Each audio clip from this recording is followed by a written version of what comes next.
Our next speaker is Andrew De Silva from David Miller Architects, and he's got a lead role in their practice's BIM implementation. I'll keep going for a little bit, Andrew, until you... Are you ready? No, that's good. Keep going. That's brilliant. And interesting also, he's been involved in the Aldgate development, and I notice in Kobe data production. Trialing it, I guess, yeah. Oh, trialing it, yeah, okay. So thanks very much, and over to you, Andrew. Brilliant. And I'll keep track of the time, but we're fairly relaxed in this at the moment. Yeah. Yeah. Okay, there we go. Just give a little bit of time just to warm up. I guess just as an introduction, like I said, I'm Andrew De Silva. I've been with David Miller Architects for 5 years or so. So since we were 4, and we've built ourselves up to about 14 now. So it's been a pretty interesting time over that period. And I'm coming with the presentation really from a small practice point of view, because in essence, 3/4 of the kind of architectural firms are in sort of 10 or below, for example, in size. So we're quite a large proportion of the group. Just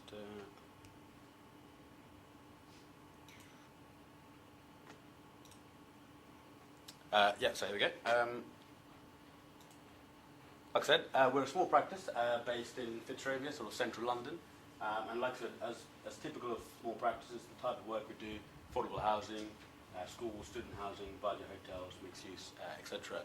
And I guess we see the ability for a small practice to be adaptable as being a benefit in the market at the moment. We don't have to sort of go through board meetings, etc. David or Fiona might just go, well, we're doing this, so we've done it, sort of thing. So we see that, especially in the current economic climate, the ability to adapt very quickly is actually somewhere that we could use as a leverage. So we're able to kind of lead the industry, hopefully, rather than necessarily follow it. So next slide. I guess we came to BIM from a 3D background.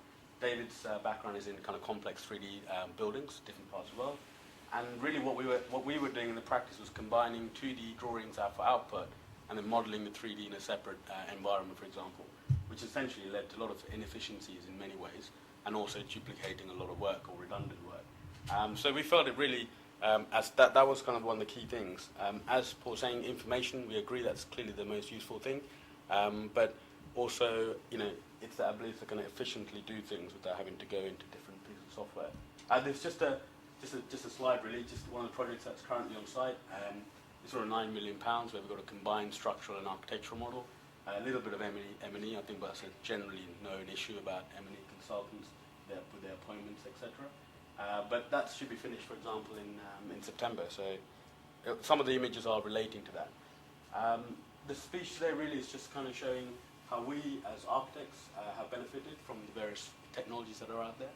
How the design team, the way that we work, I guess, the kind of the interaction with different people in the design team, and also the stakeholders, how we engage with them, and how that's helped, obviously, to kind of hopefully bring efficiency. So, as architects, we've seen an increase in, for example, like the efficiencies and advantages. Design team in coordination, improved coordination, and stakeholders, I guess, in clarity and sort of managing their expectations, and better management of expectations. So we'll start with the architects. Ian's going to be speaking a little bit more in detail about some of this sort of concept they're developing, but I'll just run through. So I guess the idea is that we have this ability to kind of produce quite early massing, but intelligent massing. So with volumes, areas, you can put input costs, etc. So it's really about us having the power to give much more accurate feedback to the clients that we might be working with. We then obviously have the ability now to get these sort of photogrammetry models, which are probably plus or minus 40 centimeters, which is more accurate, I guess, than OS map. So, and this might cost, say, £300 for that whole area. And so again, validation for commercial clients, or in this case, social housing investment estate. But also, there's also like people like Z Mapping who've got incredibly detailed models of London, for example, in this case. Obviously, we're in London. One of the projects we were doing, which is this hotel here, which we got planning. But they also, in their model, have, for example, the approved scheme, so not even the ones which are built. Again, ability for us to validate that our scheme against, for example, what's around. And maybe in the future we could submit a 3D model, for example, to the planners, and rather than use VVMs, and they can obviously check viewing corridors and make sure that they're happy with as an entity. And I guess this is one of the main points, which is these 4 schools were all tight urban sites for the same contractor, but they also look very different, but they're actually made up of pretty much the same components, so doors, windows, floors, roofs. But what the ability is with the information, I guess the data, is to blow that apart and bring it back together in a new thing, in a new shape, for example, or in a new site, with a new brief, almost. So that's by far the kind of most powerful thing, and as we've done the schemes, the data's getting more and more rich. So I guess we're learning what the standard size of a classroom is, so we can either adapt that, we can bring that in, and hopefully spend more time on designing, getting it right, I guess, for the end user. Again, we've looked at other things like social housing, lifetime homes, all the standards. So we might start off, for example, inserting these blocks into the site. We know that's how big a 2-bedroom flat needs to be. But as we go through the process, we can start to replace that with the intelligent data, with the furniture, the U values, I guess the heating values, etc. So we've been trialing these on hotels and on housing as well. As I'm sure Ian was going to talk about more, the ability now for us to kind of look at early analysis of daylight sunlight, thermal modelling of schemes, and also sort of embodied energy, running costs, etc. I think the key there is that we know that there are probably 10-15% accuracy, so it's really about large-scale decision-making earlier up front. They obviously need to be validated further down the line in the design process.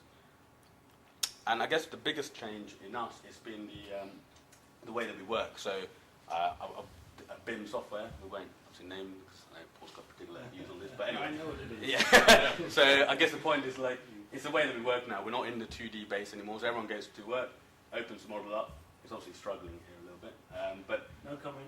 yeah, exactly. The laptop's really bad.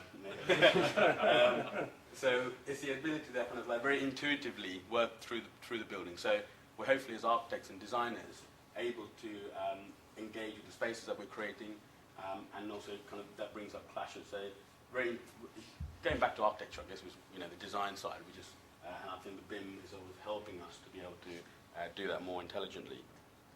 And I guess the outputs, currently we're still having to output 2D, but hopefully that'll change as the industry kind of changes itself. But the level of detail and the kind of clarity by just even putting this a small, simple image of 3D, but then all of that furniture is very intelligent because that brings our schedules and that can be connected back to purchasing. So it's not a 3D, just a dumb 3D element anymore. Moving on, I guess, to the design team.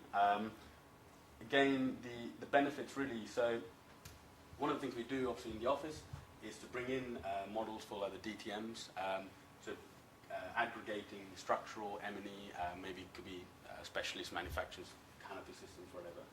And we're essentially projecting onto our projector or the whiteboard and really working with the model again, so engaging. So if you've got a problem in a DTM, it's not really about notes and actions or trackers, which are pretty dull, and more importantly, they don't really solve the problem because no one can see the problem that they're trying to tackle. So there's been a real change. So we're constantly got the model on our computers or on the projector. And again, within those DTMs, we're able to look through the model. And I think the key thing is this is a construction model. It's not another model that's been done by someone else or exported and then animations run through it.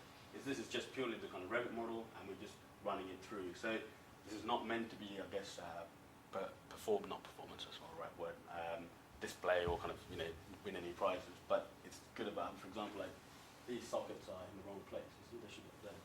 So it's these kind of things that you can see by actually looking on a 2D. They might look perfect. Again, using the model in other softwares like Navisworks for clash detection, and again running sort of comparisons between the structure and the M&E. And again, this is done in a DTM where you're able to kind of solve the problem, mark up what the action needs to be, and you can then export that as a visual report as opposed to, again, in notes and actions. And I think that's been a very different change, a big change in the way that we work. I know David always refers to the old days we had the red pens on the drawings. It's a bit like that, but obviously in a digital sense. And again, it's a very clear sort of information that's passing from person to person. And time is another one, obviously. Being the ability to put in time to the model, whether it be at early stage, trying to convince the planners that actually phasing-wise that it can work on the site, or working with contractors to deal with their health and safety, their kind of programming of how it works on the site itself. So this was for a logistics company that we did just essentially as part of their tender bid to kind of really convince the thing. So you can put as much or as little detail as you want, but it's that ability to kind of actually simulate what you're going to get, this virtual building, as opposed to kind of a replication of that. Cost is obviously quite an important thing. The ability for us to gain early on, but also more as you go down the line with a specific contractor, for example, to use their cost data. We did an exercise, we got about 50% right. So the quantities from Revit and the way that they did the manual markups or the kind of quantity takeoffs. So it's really also understand about how you model things based on who the client, for example, might be. So we had to do all sorts of, for example, Revit measures the exact amount of plasterboard on that wall, and then takes the windows out. QS would just take the whole wall. So it's huge kind of errors that were happening. So again, these are sort of interesting things that we're just getting ourselves into. Ideally, we'd like to get to this stage where you do have the M&E involved as well.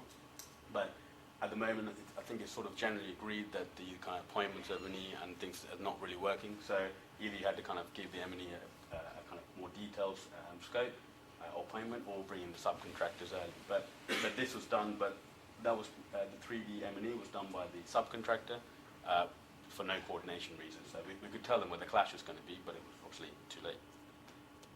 And also FM, obviously putting information about where all the materials are brought, and I think that comes back to the data. Paul saying about reusing that, and that sort of goes in the way of the Kobe idea of the data drops. Stakeholders, or clients essentially. Again, the ability for us to engage with them accurately about where the furniture might be. So going onto the site, for example, with the teachers, who may or may not be able to understand three-dimensional models or drawings. It's very easy, very quick, and I think more efficient because you can change it in the meeting as opposed to having to go back and have another meeting later on. Again, using just simple fly-throughs. This is based on like Navisworks, so you're not having to export the model to some specialist. You can go through it and explain very quickly, and engage them in actually what they're going to get. So it's really about the validation and managing their expectations, I guess, in many ways. Just run through that. You're also able to, I guess, do things like mood boards in real time. So this is using Showcase, which is, I guess, come from the car industry. It doesn't work 100% very well, but it's the idea that you can change things in a meeting, for example, and ask, well, what color would you like? You might have a select palette, and then you're able to kind of change the colors of the walls or the desks, as you're in the meeting again. So having to say you're ordering lots of samples or color charts, etc. Connected to rendering software. So this is from 3D Max. I guess the key thing there again is it's just a link model. So we're not having to redo another model. So if you change a component, we just run the rendering again. So it saves money, it saves time, and you get obviously a certain amount of quality that you need. If obviously you need to then send it for a VVM, for example, for a specialist consultant, we are now giving them the model. So that saves the client time and also money, say a couple of weeks for them to model this out. And from that model, they can create the final visualization that might go into planning, for example. So that was a hotel that I was showing you recently. And I guess a little bit about Kobe, and I was asked to kind of talk about. We've had trials from the hotel. No one's asked us to produce Kobe data. I think had a discussion on Tuesday with some of the gentlemen from MBS. And the general consensus was actually, well, not many people, even the clients, know what they're asking for when they go for Kobe. But we wanted to just see what it is. In essence, this is one of the diagrams which obviously has been superseded now with the stuff that Paul's doing. So it's great because, but general principle, I guess, it was the same. These outputs of data at different stages in the design process. But the more useful thing we think is to loop back to the beginning. So using data from previous projects and then pushing that back into the design. So hopefully you've learned things from the FM information or the data, or what the updated information is from the people who are looking after the buildings. We see that as being quite powerful. I don't know if you have seen Kobe, but essentially at the moment it's the idea that you input the data into a spreadsheet, which is various tabs, and that goes everything from the design team to components to sort of maintenance regimes. Again, I don't think anyone in that discussion on Tuesday had an issue with that, but it was more the interface. And I think that Google, Expedia type user interface for, say, the FM people say, give me everything that needs to be changed in a year, for example, because you'll get thousands of rows of information otherwise. But I mean, for example, in the software that we're using, you can't fill all that information in automatically, even if there was a button. What it does is maybe, for example, it outputs, say, 5 of those tabs in terms of information or automated, but the other 7, for example, still need to be done manually. So I think there's lots of kind of things to be done from both from a software point of view and I guess a visual kind of point of view and usability. But hopefully we're kind of engaging with those people who are kind of making those sort of software decisions. And I guess with the MBS kind of BIM library that's just come out as well. What we see as being the kind of nice way would be if, for example, the Revit model, the components, the specification and the Kobe output were in a circular kind of connection, which could go both ways. So you could take the information from the from the Kobe or the information at the end of the project or after 2 years and push it back in like we were breaking up the models for the schools in the first place. So is that kind of, at the moment you can only go one way, for example, with that data. I guess the last bit here really is about has it been worth it? How much does it cost, for example?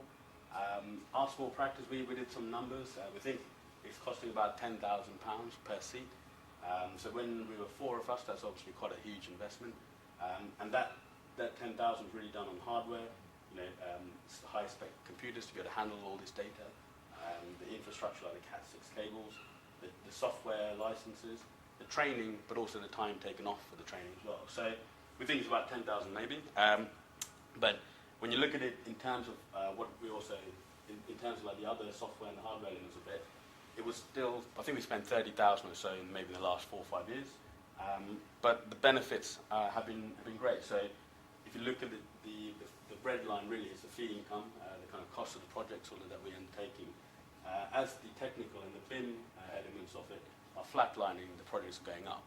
And that's really just through efficiency, we believe, because we're able to kind of be more confident in what we're producing. Therefore, we're able to kind of, we don't have to do multiple checks as we might have done before. And I think therefore the client is kind of obviously much more able to come back and got repeat business because they know we can generate the work. And obviously in this particular time, in these leaner times, we know we can punch above our weight because of the confidence. I think there's also things like the kind of the morale in the office. We're not having to do boring schedules on Excel or something. We can just automate that elements of it. So there's that element of it as well. And I think we've got other things which have been like the ISO accreditation, so the 9001, 14001, invested in people. So there's also kind of non-software based sort of benefits that we found as well. So in summary, I guess we believe it's sort of working smarter. So because we're producing the accurate, coordinated information through the design team, avoiding clashes and therefore cost associated to errors, and then obviously the efficiency in that, the way that we can produce the data as well. So that's really, I guess, the summary, and that's what's done. Thank you. Thank you.